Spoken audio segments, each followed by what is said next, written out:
Welcome to True Projects. In this video, we are going to discuss about the project which is crop yield prediction using stacking ensemble learning. So first, let's understand what is the project about. In the farming, that is in the world of farming, predicting crop yields and figuring out the right type of fertilizers to use is like trying to solve a problem. Even with all the technological advancements in agriculture, accurately forecasting crop yield and suggesting the right type of fertilizer to use is still quite tricky. So this is mainly because there are so many factors at play like type of soil, weather, and how the crops are being cultivated. So to predict this crops, that is crop yield, traditional methods they often struggle to account for complex interactions between various factors such as soil composition, weather conditions, and agricultural practices. As a result, their predictions may lack accuracy and robustness, especially in diverse agricultural settings. Additionally, providing precise fertilizer recommendations based solely on these predictions is crucial for maximizing crop growth and yields. So, to overcome all these limitations in this project, we are going to do a comparative study. So, we are doing a thorough comparison of different machine learning models to see which ones works best for predicting crop yields and recommend the right type of fertilizer to use. So, we are testing and evaluating out different machine learning algorithms which are decision trees, light GBM, XGBoost, ADA boost, random forest, extra tree, gradient boosting, bagging classifier, stacking classifier, and voting classifier. So each with its own strengths and weakness, after evaluating all these models, we will pick the one that performs the best and use it for deploying it in the front end. That is, we create a tool that farmers can use to predict their crops and get personalized fertilizer recommendation. So this tool will be user-friendly and accessible through a simple interface, making it easy for farmers to make informed decisions about their crops. Moving on, these are the algorithms which we have built for predicting the crops and that is crop yield and predicting the type of fertilizer to be used.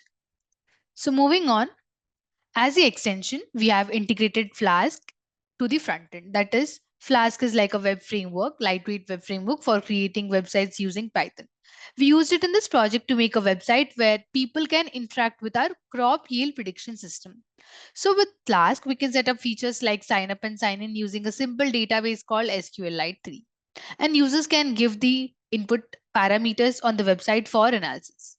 Flask, it helps to manage all these interactions by directing them to the backend, that is right parts of a project, where these input parameters are pre-processed and predictions are made. So this way users can easily use project to a web browser. Furthermore, we need software and hardware requirements to implement the project. Coming to software requirements, we need application of Anaconda, primary language of Python, front-end framework of Flask, back-end framework of Jupyter Notebook, database of SQLite 3. Front-end technologies are HTML, CSS, JavaScript, and Bootstrap 4. And coming to the hardware requirements, we need operating system of Windows, i5 and above processor, 8 GB and above RAM, and 25 GB and above hard disk. This is all about our project. Now let's execute it. To execute, we need to open the code folder which contains source code files. So these are the source code files in the code folder of the project. Let's understand each of the folder, how will they be used in the project. So coming to the first folder, which is static folder, in this folder we have CSS, JavaScript, and Bootstrap files. So these files are important for project styling and interactivity. The next folder we have is templates folder. Here lies all the HTML pages utilized in the project. They are index.html, about.html, etc. And each HTML file represents a different page of the website and provides structure and layout for displaying content to the users. Moving on to the app.py file. This Python file, it encompasses the front-end logic of the project. And it handles server-side operations, including processing user requests, interacting with the database, and dynamically generating content to be presented in HTML templates. The next two files we have is dataset files. In the first dataset file, we have crop yield dataset. So open it. So this is the data that is used in the project for predicting the crop yield. So we'll be using this complete data to train the models for predicting the crop yield. These are the parameters which influence the crop yield, and the parameters are crops, that is different types of crops cultivated, cultivated year, season at which the crop is cultivated, state at where the crop is cultivated, area, production, annual rainfall, fertilizer, pesticides. So all these parameters, they influence the crop yield. So based on these parameters, we will predict the crop yield. So now close this. Moving on to the next dataset file, which is fertilizer prediction. Let's open it. So here we have the data related to fertilizers. So these are the parameters which influence the suggestion, that is recommendation of fertilizer. So based on temperature, humidity, moisture, soil type, crop type, nitrogen, potassium, phosphorus, we will be recommending the fertilizers, that is fertilizer name. So now close this. And here we have two IPYNB files. One is fertilizer IPYNB and yield IPYNB.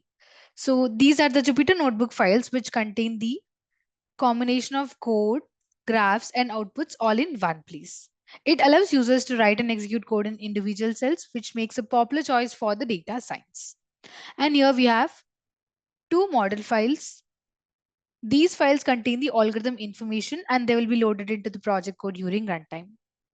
I forgot to tell you about notebook files that in this fertilizer.ipynb file, we'll be having code related to fertilizer recommendation. And coming to yield ipynb file, we have code related to crop yield prediction code. Moving on to the sample fertilizer file, I'm opening it. So these are the test cases using which we'll be recommending the fertilizers in the front end. So we'll use as test cases in the front end. Now close this. Similarly, we have in sample yield file also, open it. So these are the test cases using which we'll be predicting the crop yield in the front end. Now close this. This is the sign up file. This file is a database file which is used to store the user information. So we understood all the files, how will they be used in the project. Let's execute it. So now copy the path of the code folder from the address bar of the file explorer. So I'm copying it. Now open the Anaconda prompt. Using the command cd followed by the space, paste the copied path and now click on enter. Here we can observe that current directory is changed to the code folders path. Now compile app.py file by giving the command python space app.py and now click on enter. This command will execute Python script and perform a runtime check for any syntax errors or logical issues. And after running the app.py file, Flask framework will host the application locally at the default address, which is the local host and port unless configured differently. So this is the local host and this 5000 is the port. Now copy this local link provided by the Flask framework and paste it in any web browser. So I'm copying the link. I prefer Google Chrome, so I'll paste it in that. Paste the link here and now click on enter. This is the web page of the project, which is displayed in the browser, and this web page is developed using Flask framework. So sign up first, click on sign up link, enter all the registration details if we are registering newly. I already registered and I already have an account, so I'll directly sign in, click on sign in here, and now give the credentials which are username and the password. Now click on login. We have logged in successfully and we are redirected to prediction page. I already told you that we'll be doing crop yield prediction as well as fertilizer recommendation. So first we will do crop yield prediction. For that, under prediction, click on yield. And here we can see the parameters which are need to be entered. Based on the entered parameters, we will get the crop yield prediction. So the first parameter which we have is crop cultivated. So the crop is turmeric, which is cultivated. And it is cultivated in 2001. And season is whole year. It is cultivated in whole year. Moving on to the state, it is in Arunachal Pradesh. Area is 573 and the production rate is 2094. Annual rainfall is 212.2128.5. Fertilizer is 58520. Pesticide value is 148.98. We entered all the parameters. Now click on predict. So based on the provided input, here we got the prediction as crop yield predicted as 4.8471427 production per unit area. So this much will be the production for per unit area. Let's enter some more test cases for the same crop yield prediction. For that kind of prediction, click on yield again. Crop is potato. It is cultivated in the year 2018 and the season is whole year. State is in Kerala.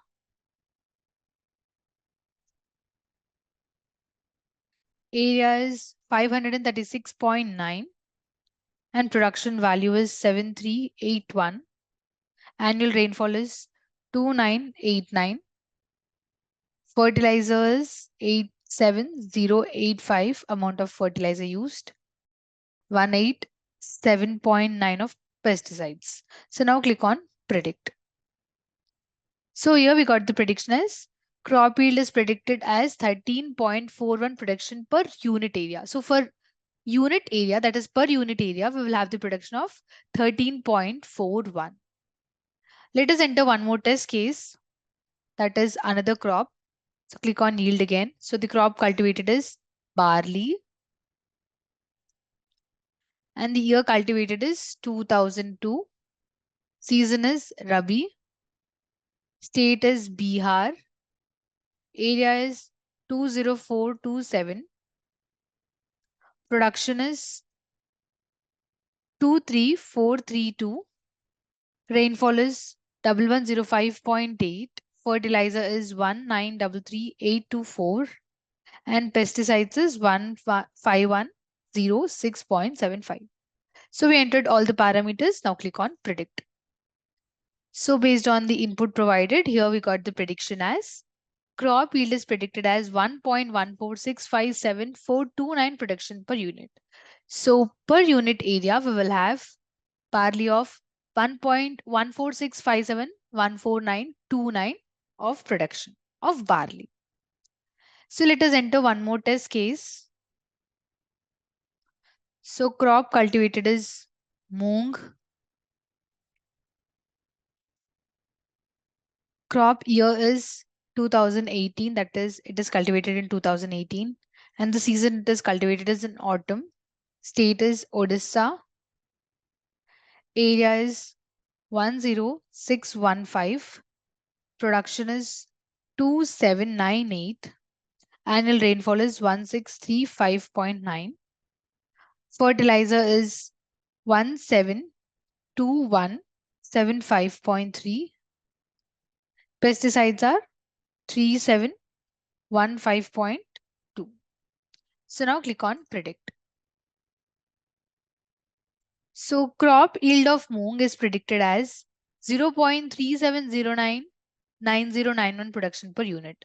So this moong will be yielded of 0.303709091 production per unit area. Let us enter one more crop, that is one more test case. Click on prediction, click on yield. So the crop is coconut. Crop year is 2003. Season is whole year.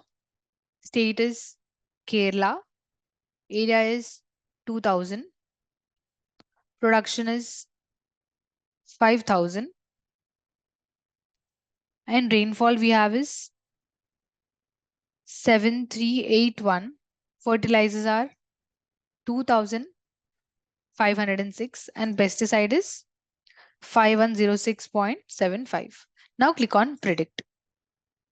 So this coconut will be yielded as, that is, it will be predicted as 308571,429 production per unit. So coconut crop yield is predicted as 3.008571429 per unit area. So as of now, we did crop yield prediction. Now we will do fertilizer recommendation. So click on fertilizer under prediction. So for getting the recommendations of the fertilizers, first we need to enter all these parameters. Based on the given parameters, we will get the recommendation of the fertilizer. That is, which fertilizer to be used. So let's enter the temperature first. Temperature value is 34, humidity is 65, moisture is 64, soil type is black, crop is cotton, nitrogen value is 24, potassium is 0, and phosphorus is 20. Now click on predict. So based on the given input, here we got the recommendation of the fertilizer, and the fertilizer to be used is 2828. Let us enter other set of test case. So under prediction, click on fertilizer. Here the temperature is 27, humidity is 54, moisture is 30, soil type is clay, crop type is pulses, nitrogen is 13, potassium is 0, and phosphorus is 13. Now click on predict. So based on the provided crop details, here we got the prediction, that is recommendation of the fertilizer, that is 2020. So this 2020 named fertilizer to be used for cultivating the crop. Now let us enter other test case. So under prediction, click on fertilizer again. So the temperature is 30, humidity is 60, moisture is 27, soil type is red, it is red soil, and the crop is tobacco. Nitrogen value is 4, potassium is 17, phosphorus is 12. Now click on predict. So based on the provided crop details, that is crop cultivated details, here we got the recommendation of fertilizer that is used, that is to be used, that is 10-26-26. So this 10-26-26 named fertilizer to be used for cultivating the crop tobacco. Now let us enter one more test case. So under prediction, click on fertilizer. So the temperature value is 28, humidity is 54, moisture is 65, soil type is black, and the crop type is cotton. Nitrogen is 39, potassium is 0, and phosphorus is also 0. Now click on predict. So for cultivating the crop, it is recommending that is application is recommending the fertilizer, that urea to be used. So urea fertilizer should be used for cultivating cotton. Let us enter some more test cases. So under prediction, click on fertilizer. Here the temperature is 36, humidity is 60, moisture is 43, soil type is sandy, and crop is millets. Nitrogen is 15, potassium is 0, and phosphorus is 41. Now click on predict. So for cultivating millets, application is recommending to use the fertilizer DAP. So DAP fertilizer has to be used for cultivating millets. So this is how the application, it will predict the crop yield as well as recommend the fertilizers. Now we will see the graphs of the project. For that, click on graph link. Here we have graphs, that is visualizations of the project. First, we have graphs related to crop yield prediction. So the first graph which we have is correlation matrix of crop yield. And here we have R2 score comparison graph, where on x-axis we have R2 score for each algorithm, and on y-axis we have algorithm names. Coming to MSC comparison graph, here on x-axis we have MSC score for each algorithm, and on y-axis we have algorithm names. Moving on, this is RMSE comparison graph. This is MAE comparison graph. As predicting crop yield is regression task, we have used MAE, RMSE, MSC, and R score as the evaluation metrics to evaluate all the algorithms built. So which performs better, that is which algorithm performs better, we have choose that one for deploying it in the project. Moving on, for recommending fertilizers, here we have the graphs. So this is the sample outcome graph, which shows the distribution of the each class, that is each type of fertilizer. On x-axis, we have classes, that is different types of fertilizers, and on y-axis, we have count of each particular fertilizer. Moving on, this is the correlation matrix. And here we have accuracy comparison graph, where on x-axis we have accuracy score for each algorithm, and on y-axis we have algorithm names.